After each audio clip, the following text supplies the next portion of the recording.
Don't touch him! He'll kill you! The scream tore through the freezing air of Gyeongbokgung Palace like a serrated blade.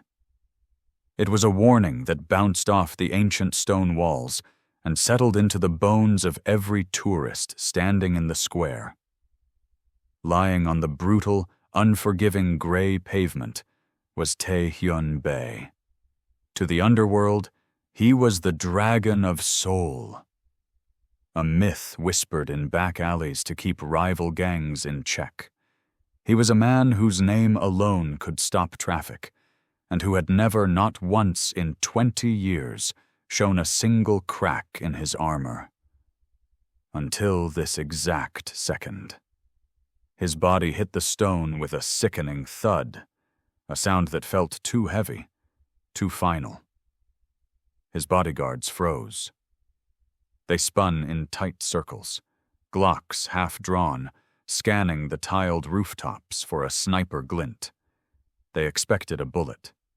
They expected a rival clan. They expected war, but there was no enemy, just a heart. Stopping. The wind whistled through the courtyard, biting exposed skin. But the fear radiating from the crowd was colder than the wind. They backed away, a collective shuffle leaving a wide, empty circle around the fallen king. It was as if he were radioactive. Most people didn't just back away. They turned and ran. They clutched their children, terrified that being near a dying monster might make them collateral damage. Tell me in the comments right now, if you saw a dangerous man collapse, someone you knew was capable of terrible things, would you help him? Or would you run? Be honest. The circle widened. The silence stretched, thin and taut. Everyone ran, except for one person. Betty. She was tiny, a speck of vibrant color in a sea of drab gray wool. 7 years old. Wearing a bright red duffel coat that was slightly too big for her. She stood at the edge of the terrified crowd, her breath puffing out in small white clouds. She didn't see a dragon. She didn't see the tattoos peeking out from his collar. Ink that told the story of 1,000 crimes. She saw a man in pain. She saw a man who looked exactly like she felt every single day. Alone. She stepped forward. "Hey, kid! Get back!" a man in a trench coat hissed. Betty ignored him. She ignored the bodyguards shouting into their earpieces. She walked into the empty circle, her small boots scuffing against the ancient stones. Scuff, scuff, scuff. The only noise in a world that had held its breath. She reached into her pocket and pulled out a cheap, crinkling plastic water bottle. The sound echoed like a gunshot. Crinkle. Snap. She knelt beside him.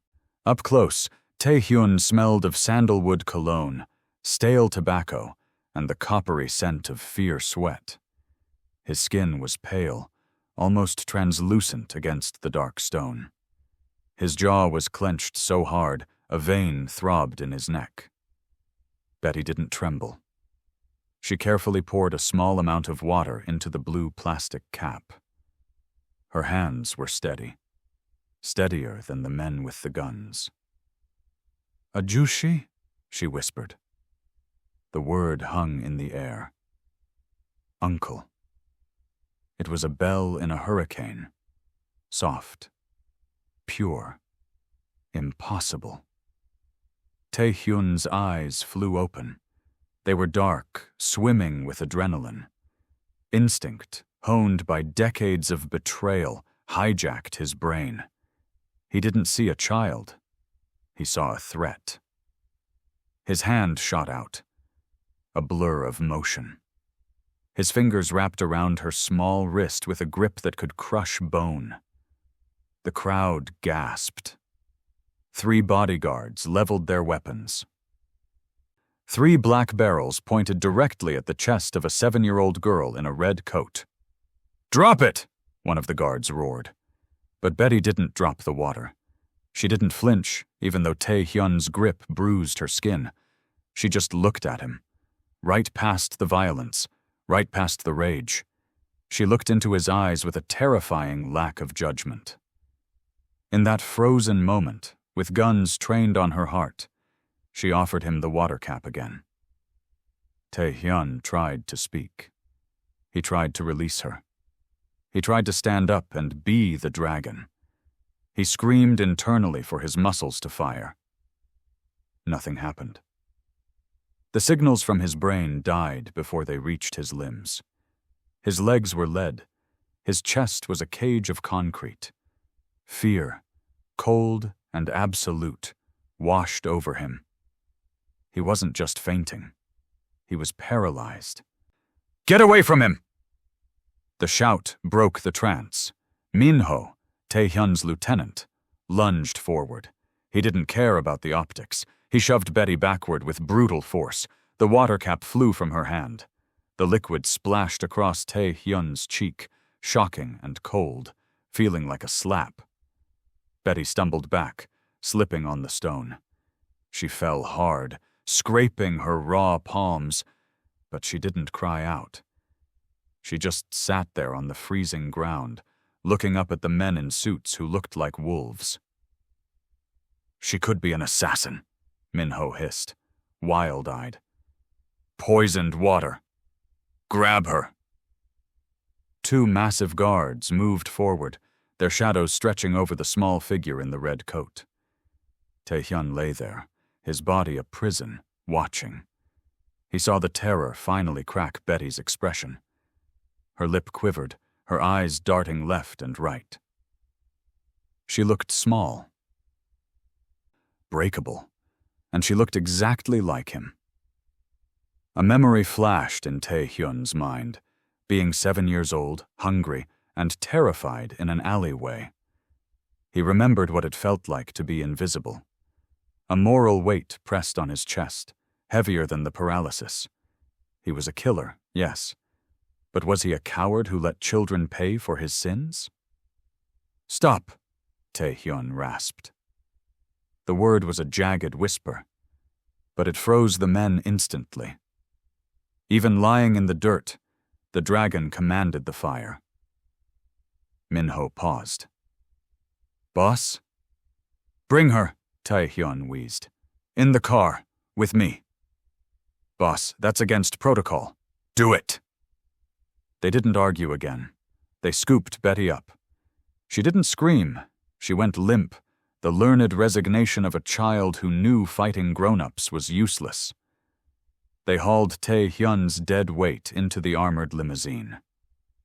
The heavy door slammed shut, sealing out the wind and the judgment. The interior smelled of leather and anxiety. Tae-hyun lay across the seat, feeling slowly returning to his fingertips as pins and needles. He turned his head. Betty was huddled in the corner, clutching her knees. She looked tiny against the black leather. She wasn't an assassin. She was just a mistake he had decided to protect. Minho sat in the front, staring at Tae-hyun through the rearview mirror. "Minho," Tae-hyun whispered. "Yes, boss?" "Check the water bottle. Bag it. If it's clean, find out who sent her. Find out why she walked into the circle when everyone else ran. If she's innocent, God help us all." The car glided through the streets of Seoul, a silent black shark navigating a sea of neon. Inside, the silence was heavy. Betty stared out the tinted window, watching the city blur by, a city that didn't want her, trapped in a car with a man the city feared. The elevator opened directly into the penthouse. It wasn't a home. It was a fortress of glass and steel perched atop a skyscraper. It overlooked the Han River, but felt completely empty. No pictures. no warmth. Just sleek black surfaces and the smell of gun oil. A space designed for a machine. Betty stood by the elevator, clutching the hem of her coat. She looked like a drop of blood on a sheet of ice.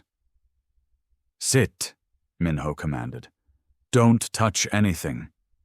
If you break something, you pay for it." Betty sat on the edge of the leather cushion, terrified. Tae-hyun stumbled toward the master suite, leaning heavily on the wall. His legs were working again, but trembling. The paralysis had faded, replaced by something worse, the crushing pressure in his chest. He slammed the bathroom door and locked it. He gripped the cold marble sink, staring at his reflection. Sweat beaded on his forehead. His skin was gray. The reflection didn't show the dragon. It showed a ghost drowning on dry land. It was happening again. The panic attack. The walls of the bathroom seemed to warp. The air grew thin. His heart hammered. Thump, thump, thump. Too fast. He slid down to the cold, tiled floor, gasping. He was dying. He was sure of it. Then a sound drifted through the door. Faint. A melody. Soft. Wavering. A lullaby. Betty was outside. She wasn't running or stealing. She was humming. Tae-hyun closed his eyes, forcing himself to focus on the sound. It was imperfect, off-key, but it was the only real, human thing in this glass cage. A lifeline thrown into the abyss. Slowly, the vice on his chest loosened. His breath returned in ragged gulps. He stayed there for 10 minutes, listening to the small voice of a stray child fight the silence of his life. He stood up, splashing ice-cold water on his face. The panic retreated. He unlocked the door. Betty stopped humming instantly, looking up from the hallway floor with fearful eyes. Tae-hyun stared at her, a chilling realization settling in. The symptoms, the paralysis, the panic. They stopped when she was near. They stopped when he heard her voice. Was it psychological? Or was she the only thing keeping him alive? By the third day, the penthouse was unrecognizable. The sterile silence had been shattered. Cartoons blasted from the television. Pizza boxes stacked on the glass coffee table replaced the crystal decanters of whiskey. The bodyguards, massive men with scarred knuckles, looked uncomfortable. They were sitting on the floor, forced to play Uno with a 7-year-old. "That's a draw 4, Betty said, slapping a card down in front of a bodyguard named Kang. "You have to say, 'I'm a potato.'" Kang looked at Tae-hyun, face turning red. Tae-hyun, cleaning his sidearm in the armchair, didn't look up. "Do it, Kang." "I'm a potato," the massive bodyguard grumbled. Betty giggled, a sound that bounced off the glass walls and made the room feel warmer. Later, the mood shifted. Tae-hyun stood over the dining table, studying a tactical map of the Jongno district.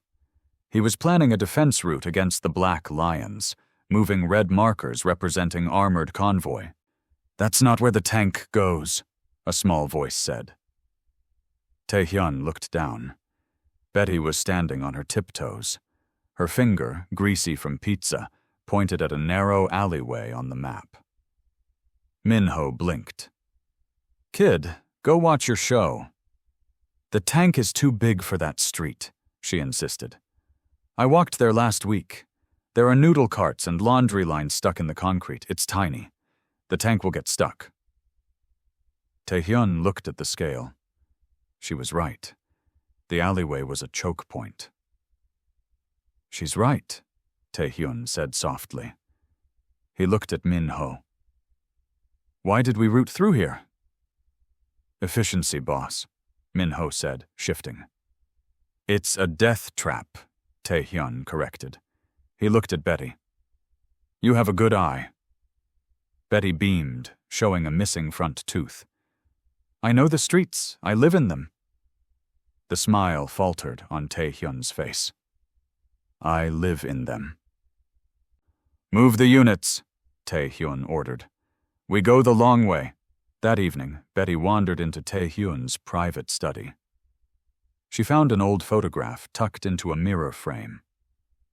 It showed a boy, maybe 10 years old, standing in front of a burning building. Covered in soot, wearing rags, his eyes filled with a terror that screamed of abandonment. Betty took the photo and walked back to the living room. Is this you? She asked. Tae-hyun froze. He set his glass down hard. He walked over and snatched the photo, defenses rising. Where did you get that? Betty didn't back down. She pointed at the boy. You look scared, she whispered. You look like me. Tae-hyun looked at the photo, then at Betty, the mirror image of his own trauma staring back. He opened his mouth to speak, to bridge the gap. Crack! The sound was louder than thunder. The floor-to-ceiling window exploded inward. Shards of reinforced glass rained down like deadly diamonds. The air pressure dropped instantly, wind howling in. Tae-hyun didn't think. He lunged. He tackled Betty to the floor, covering her small body with his own. Thwack! A high-caliber bullet embedded itself in the wall, smoking and hot, exactly where Betty's head had been a millisecond ago. Get down! Tae-hyun roared. Red emergency lights began to spin. The sanctuary was breached, and the sniper wasn't aiming for the dragon. He was aiming for the girl. Get down! Stay down! Tae-hyun's voice was a roar, a primal sound that tore through the ringing in his ears. He pressed Betty's face into the thick carpet fibers, covering her small frame with his own body. He could feel her shaking beneath him. A tiny earthquake of terror vibrating against his chest. The penthouse, moments ago a sanctuary of pizza and cartoons, had transformed into a kill box. Red emergency lights began to pulse, bathing the room in the color of fresh blood. A siren wailed, a high-pitched mechanical scream that made teeth ache. Whir, click. Steel shutters slammed down over the broken window, sealing the hole in the world. But the damage was done. The wind was still swirling the dust and glass into a choking haze. Tae-hyun lifted his head just an inch, scanning the room. The bullet hole in the wall was smoking. It was high caliber, armor-piercing. It had punched through reinforced glass and plaster like they were wet paper. Boss, we're breached, Minho shouted, crawling across the floor with his weapon drawn. Sector 4. The shot came from the construction site. Tae-hyun grabbed Betty by the back of her coat and dragged her toward the hallway, keeping low. His heart was hammering against his ribs, but his mind was cold, sharp, calculating. It's an inside job, Tae-hyun growled, his voice low enough that only Min-ho could hear. The construction site has been clear for weeks. That angle? It's impossible unless they knew exactly where she was standing, unless they knew the layout of the furniture. He shoved Betty into the safe room, a windowless vault lined with titanium. He slammed the heavy door and spun the lock. Only 6 people have the floor plans, Tae-hyun hissed, grabbing Min-ho by the lapels of his suit. Only 6 people knew she was here. Which one of your men sold us out? Min-ho's eyes widened. I don't know, boss. I'll interrogate the team. We'll find the rat. Inside the safe room, Betty was huddled in the corner, clutching her knees. The room was soundproof, cutting off the sirens, leaving only the sound of her own jagged breathing. Tae-hyun entered a moment later. He looked at her, and his heart fractured. She wasn't crying. That was the worst part. She was staring at the floor with a hollow, empty look that he recognized. It was the look of a child who expected disaster. A child who knew that safety was a lie told by adults. "Are they bad men?" she whispered, her voice trembling. "Like the ones who took my mommy?" Taehyun knelt in front of her. He reached out to touch her shoulder, then pulled his hand back. His hands were covered in glass dust. His hands were dangerous. He couldn't keep her here. His world was poison. Every second she stayed in his orbit, the crosshairs on her back grew larger. He was the dragon, and dragons burned everything they touched. "Min-ho," Taehyun said, standing up. His voice was void of emotion, a steel trap snapping shut. "Call the agency. Get a placement in Busan. Tonight." Min-ho blinked. "Busan? Boss, that's 4 hours away." "I don't care if it's on the moon. Get her out of Seoul. Get her away from me." Betty looked up. The hope in her eyes died, extinguished like a candle in a storm. "You're sending me away?" she asked. "It's not safe here," Taehyun said, looking at the wall, unable to meet her gaze. "You need to go somewhere safe." Betty stood up. She pulled her red coat tighter around herself, as if it were armor against the rejection. She walked up to him and tugged on his sleeve until he looked down and, "Grown-ups always leave," she said quietly. It wasn't an accusation, it was a statement of fact. "Are you just another grown-up?" The question cut deeper than the sniper's bullet could have.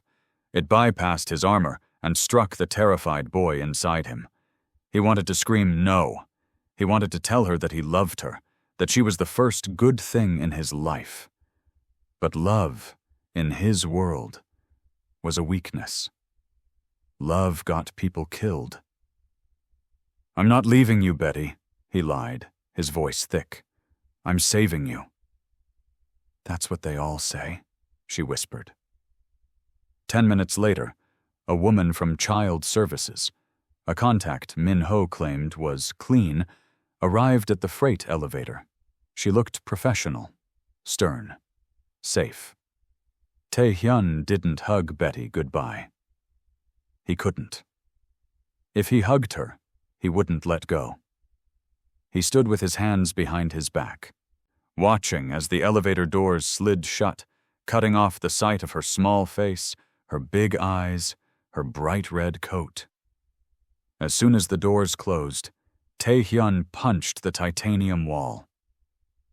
Crack. His knuckles split. Blood smeared on the metal. He didn't feel it. "Boss," Min-ho said softly. It was the right thing to do. Taehyun walked to his desk and pulled up a tablet. A blinking green dot appeared on a map of Seoul. "I didn't trust the agency," Taehyun muttered, watching the screen.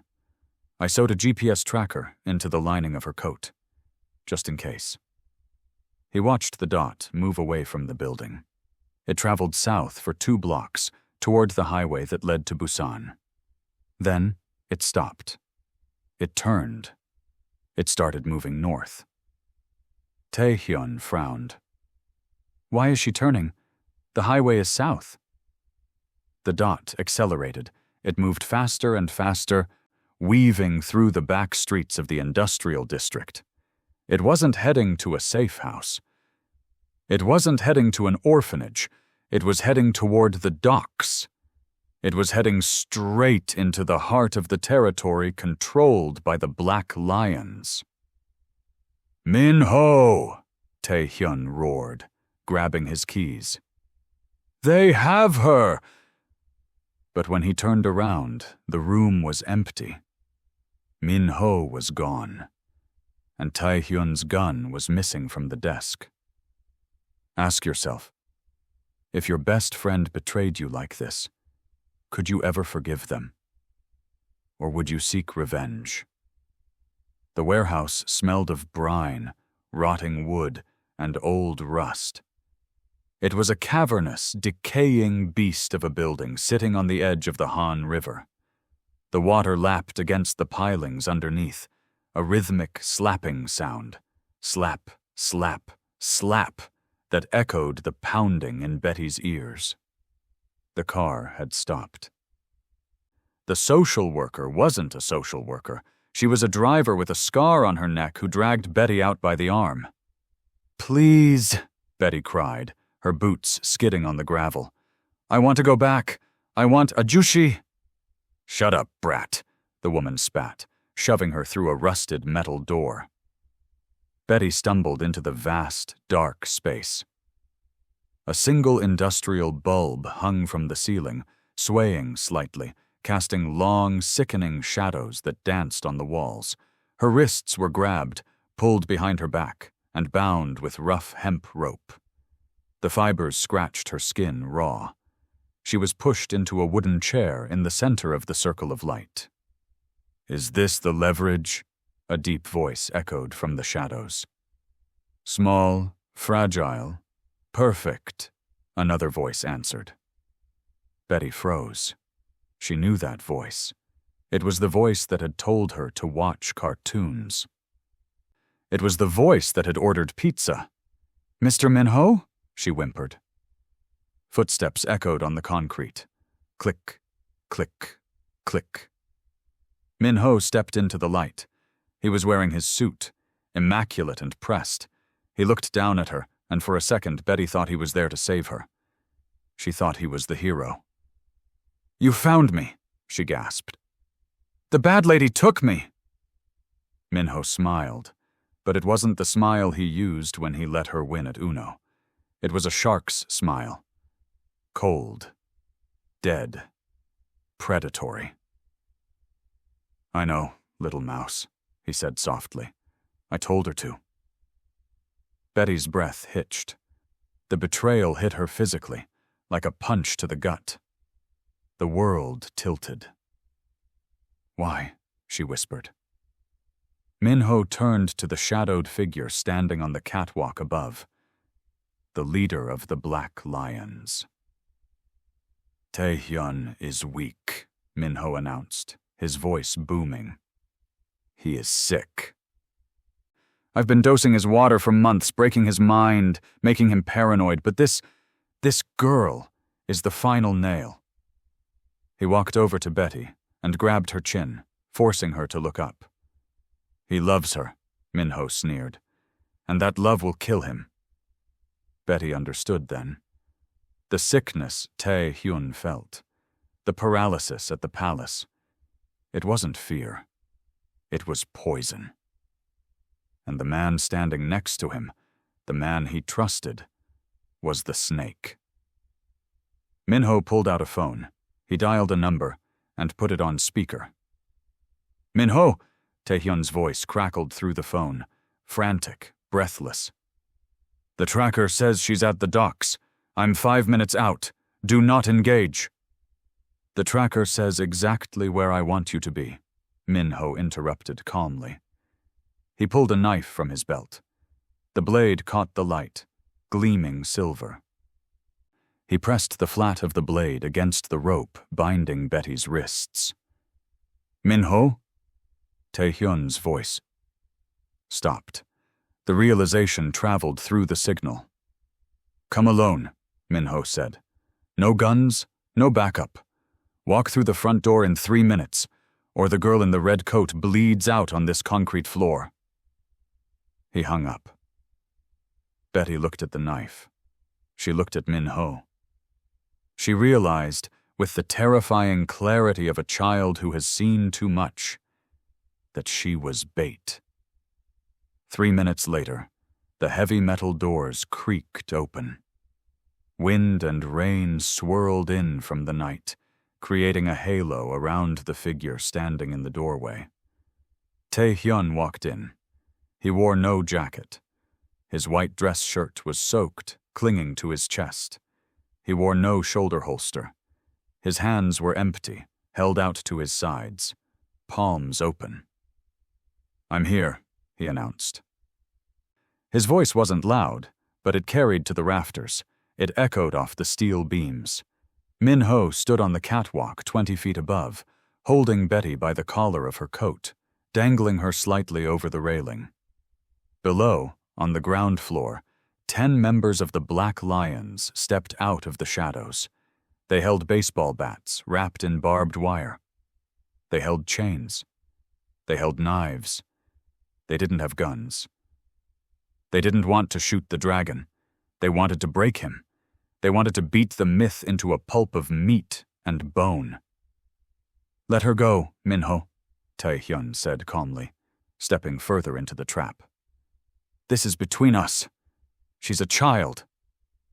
"It ends with you!" Minho screamed, his composure cracking.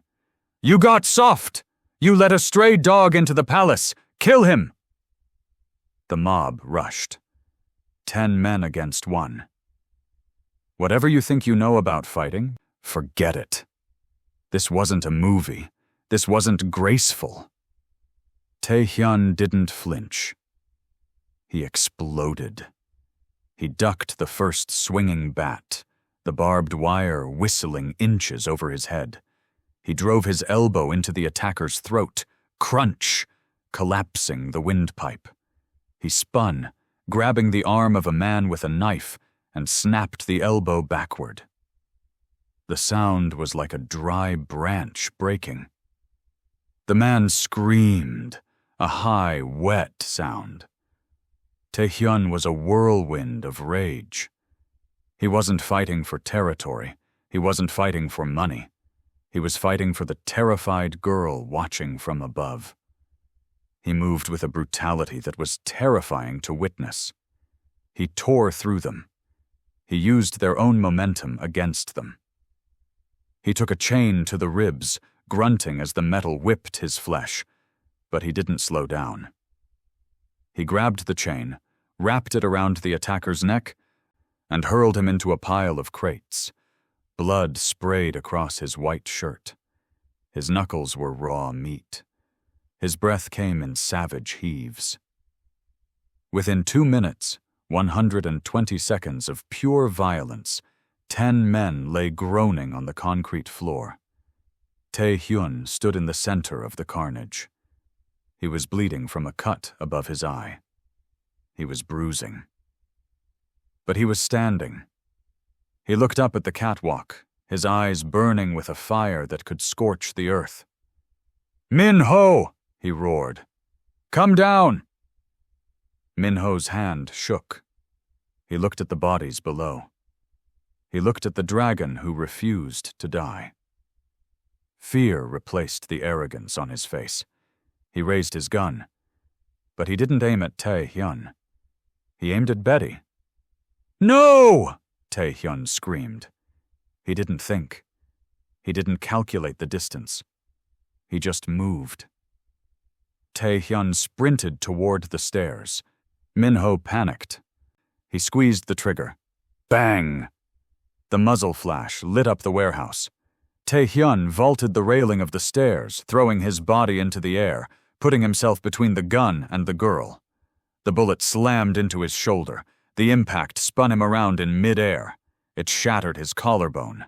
He crashed to the concrete floor below, landing hard on his back. Dust rose. Silence fell over the warehouse. Absolute, ringing silence. Tae-hyun lay still. A pool of red began to spread beneath him, staining the gray concrete. Minho stared, the gun smoking in his hand.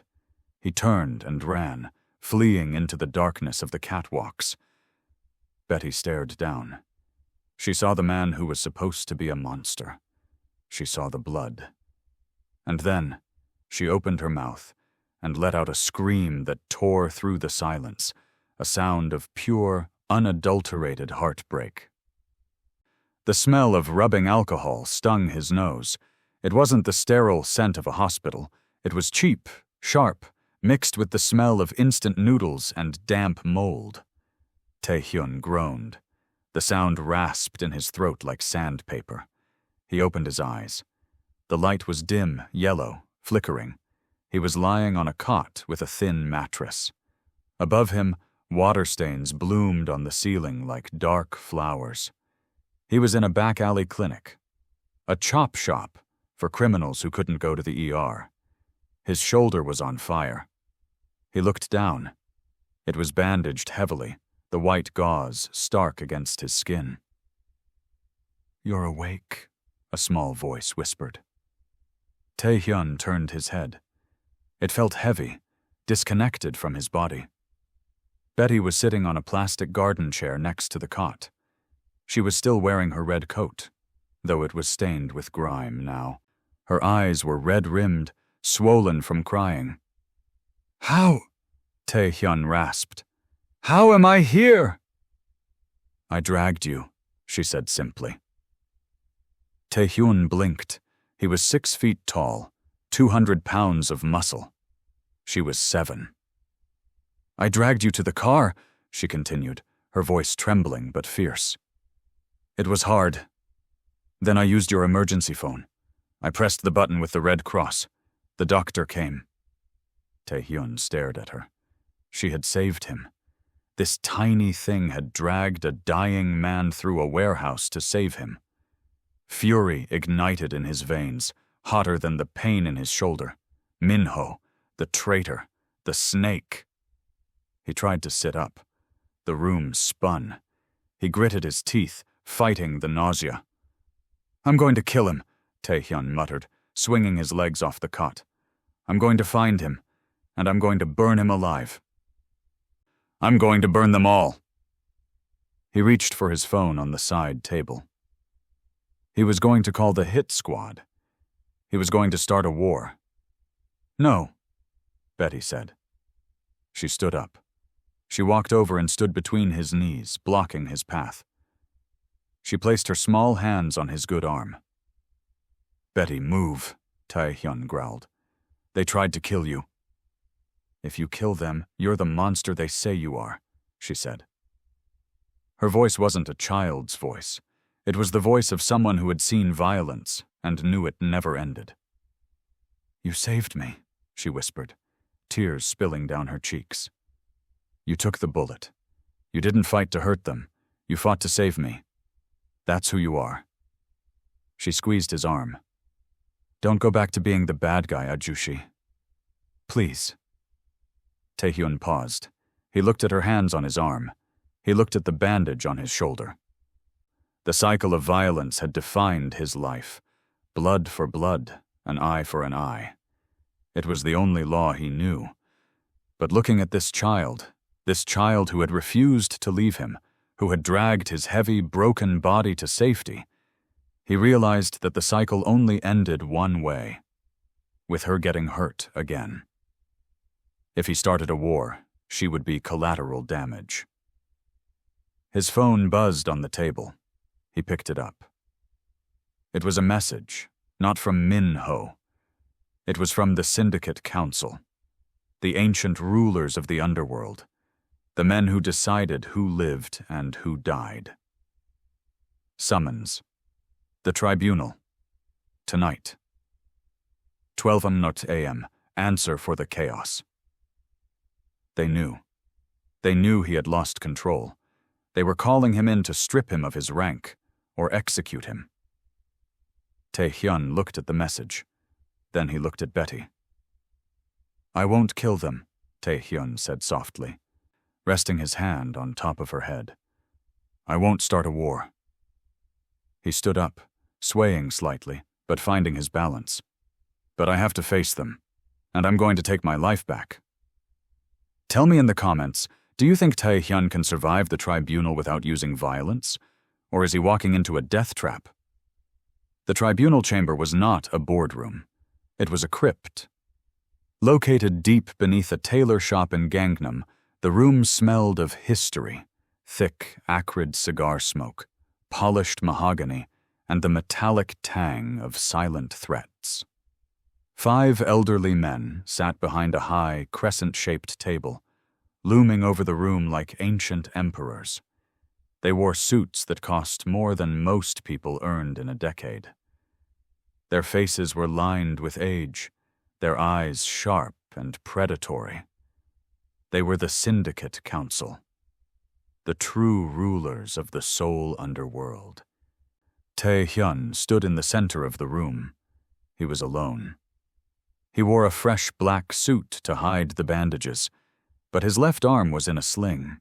His face was pale, glistening with cold sweat.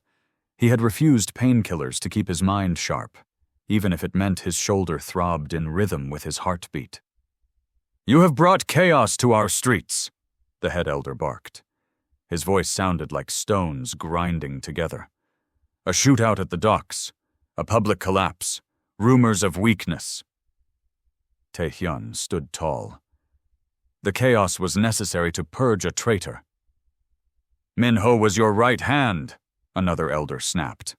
"You allowed him to poison you because you were distracted." The head elder slammed a withered hand onto the table. "You were compromised by a child," he spat. "A stray. You risked the entire organization for a girl who is nothing to us." "You are weak, Tae-hyun. The dragon has lost its fire." The air in the room grew heavy. The guards in the shadows shifted, hands moving toward their weapons. This was it. The execution order was coming. Creak. The heavy wooden doors groaned open. Every head turned. "He isn't weak." The voice was small, trembling, but it cut through the tension like a knife. Betty walked in. She was still wearing her red coat, smudged with dirt from the warehouse. She looked impossibly small in the cavernous room, a speck of defiance. Her hands were shaking, her eyes were wide with fear, but her chin was held high. She walked past the confused guards, her boots echoing on the marble floor. Clack, clack, clack. She walked straight to Tae-hyun's side. She reached up and took his uninjured hand, squeezing it with all her strength. "This is irregular," one elder sputtered. "Remove the girl." "Let her speak," the head elder commanded. He was curious. He had never seen a child in this room before. Betty looked up at the old men. She looked at their expensive suits, their gold rings, their cold expressions. "They told me you were the bosses," she said, her voice gaining strength. "But you look like the bad guys in my cartoons." A ripple of shock went through the room. One guard coughed to hide a laugh. "Min-ho tried to hurt me," Betty continued, holding Tae-hyun's hand like an anchor. "He tied me up. He held a knife to me. But him?" She pointed at Tae-hyun. "He didn't kidnap me. He saved me. He took a bullet for me." She looked the head elder in the eye. "You sit in your big chairs and talk about rules. But he bled for them." She looked up at Tae-hyun, eyes shining with fierce pride. "He is the good guy with the scars. You are just bad guys in suits." The silence was absolute. For the first time in decades, the council looked ashamed. The truth, spoken by a child who had seen the barrel of a gun, stripped away their pretenses of honor. "Enough!" The shout came from above. Min-ho appeared on the balcony overlooking the chamber. He wasn't alone. A dozen mercenaries, armed with assault rifles, flanked him. "The dragon dies today," Min-ho screamed, face twisted in madness. "And the council dies with him. I am taking the throne." "Get down!" Tae-hyun roared.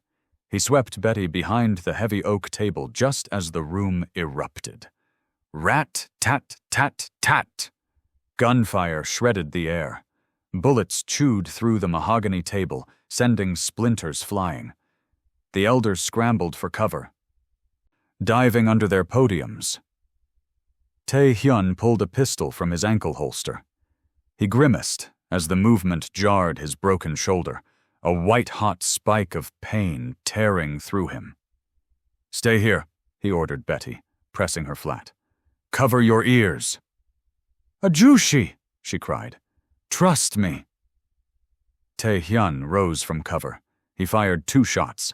Bang, bang, taking out a mercenary on the balcony. He wasn't fighting for the council. He was clearing a path to the exit. "Min-ho!" Tae-hyun roared, drawing fire away from the table. The council's guards, seeing Min-ho attack their masters, returned fire. The room became a war zone of flashing muzzles and screaming men. Tae-hyun moved through the chaos, a shadow in the smoke. He grabbed Betty and ran, shielding her body with his own. They reached the side exit, a narrow corridor leading to the alley. But the door was blocked. Min-ho stood there. He was bleeding from a graze on his cheek, holding a gun leveled at them. "You think she loves you?" Min-ho sneered, backing away. "You think you're her hero?" Tae-hyun paused, finger tightening on the trigger. "It's over, Min-ho." Min-ho laughed, a jagged, broken sound.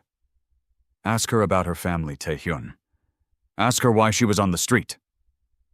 Tae-hyun froze. "What are you talking about?" "I'm not just your lieutenant," Min-ho spat, looking at Betty with contempt. "I'm her uncle. I'm the one who left her in the street 3 years ago.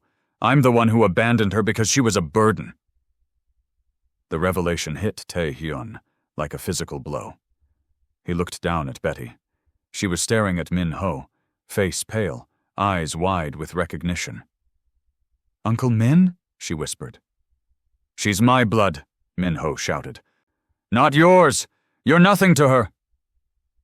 The gunfire faded, leaving a ringing silence in the corridor. "Come here, Betty," Min-ho said, extending a shaking hand. "Come to family. Come to your blood. He's just a thug who bought you pizza. I'm your kin." Tae-hyun lowered his gun slightly. The doubt crept in. If she was his family, did Tae-hyun have the right to keep her? Betty looked at Min-ho's hand. She looked at his eyes. Cold. Calculating. Then she looked at Tae-hyun. The man who took a bullet. The man who faced a firing squad to protect her. She stepped forward. Min-ho smirked. "See? Blood always wins." But Betty didn't walk to him. She stopped in the middle of the hallway. "You left me," she said. Her voice wasn't scared anymore. It was cold. "You left me in the cold. You threw me away like trash. And tonight, you used me as bait." She turned her back on him. She walked back to Tae-hyun and wrapped her arms around his waist. "Family isn't blood," she whispered, words echoing in the stone corridor. "Family is who stays." Min-ho's face twisted in rage. "You stupid brat!" he screamed. He raised his gun. Tae-hyun didn't hesitate. He didn't offer mercy. He raised his pistol and fired once. Bang! The shot was final. Min-ho fell backward. The threat was gone. Tae-hyun dropped his gun. He fell to his knees, ignoring the pain, and wrapped his good arm around the girl in the red coat. He held her tight as the sirens wailed, signaling the end of the war. 6 months later. The winter gray had melted away. Cherry blossoms bloomed in Gyeongbokgung Palace, painting the stone walkways with soft pink petals.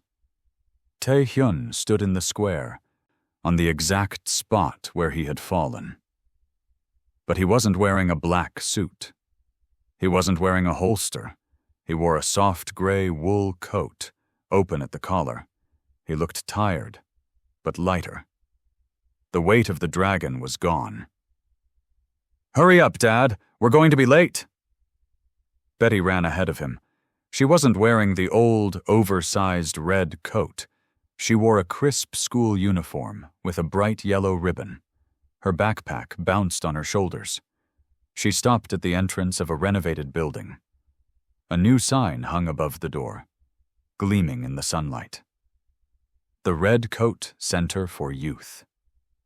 Tae-hyun caught up to her. He knelt to fix her collar, brushing a stray petal from her hair. "Are you ready?" he asked.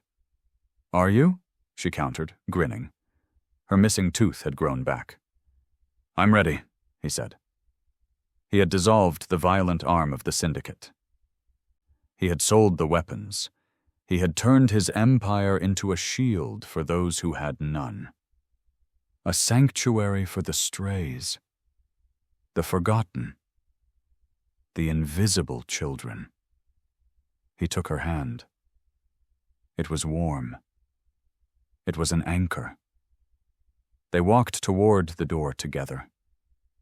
They said a beast couldn't love. They said a monster couldn't change. They said dragons only burned the world. But they forgot one thing.